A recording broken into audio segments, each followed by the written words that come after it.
In the heart of the crisis, Lucy reveals a side of her no one expected. Far from the gentle administrator, she squares off against a group of elite witches, preparing for a battle that will define her survival and the safety of baby Cora.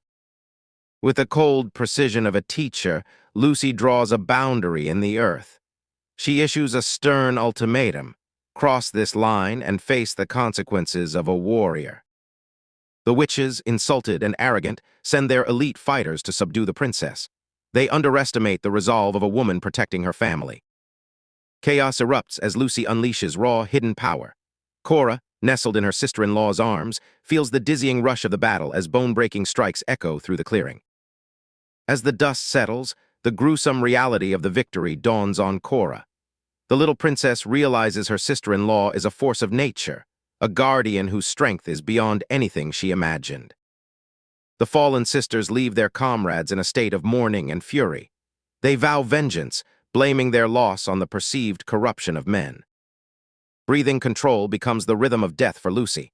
With every strike, she manages her internal energy, turning her movements into lethal weapons. She unleashes 90% of her strength in a single kick. The resulting impact leaves the remaining enemies frozen in disbelief, realizing they face no ordinary human. Her body begins to protest the strain, but Lucy's mind remains locked on the mission. She knows the elite assassins are adapting, making them more dangerous than any threat she has faced before. Number 5 watches with cruel intent, waiting for an opening. She knows that as long as the baby is unharmed, she has a leverage point that can break the traitor's daughter. Just as the fatal blade draws near, a mysterious intervention alters the course of the battle. Hope arrives in a shadow, turning the tide of the skirmish. Landon arrives, his presence cutting through the tension like steel. The hostages find sudden relief, while the assassins realize their mission has turned from capture to survival. Landon allows the leader to escape, tracking her secretly while ensuring the others are dealt with. He plays the long game, tracing the path to the witch's true lair. The battle ends, but the guilt remains.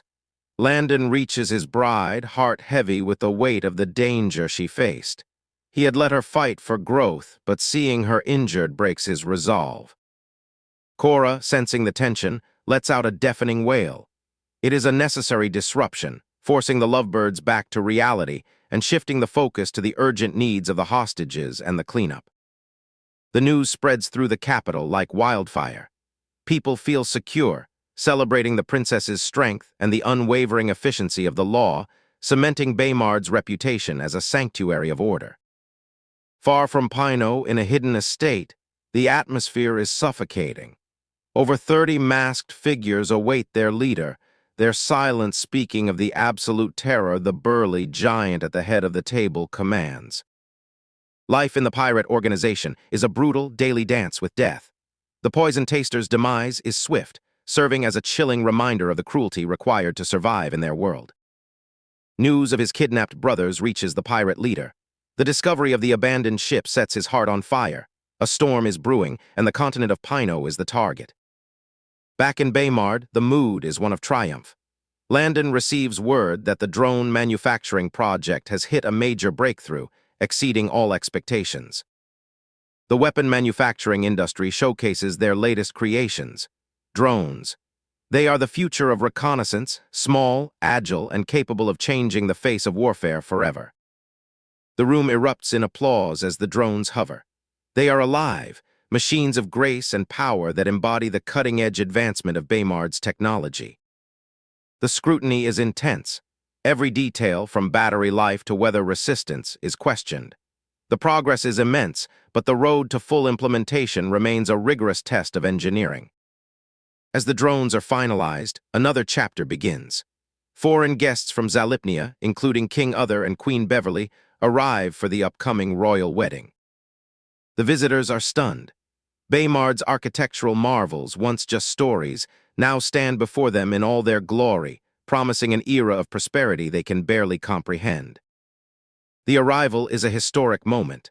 The royal families meet, with cameras documenting the diplomacy and bonds being formed between the two empires as the wedding clock ticks down. The joy is shattered in an instant. A dark, systemic notification appears, assigning a mission of world-saving stakes on the eve of his wedding. Landon is left to face the cruel irony of destiny as he prepares for his most daunting challenge yet.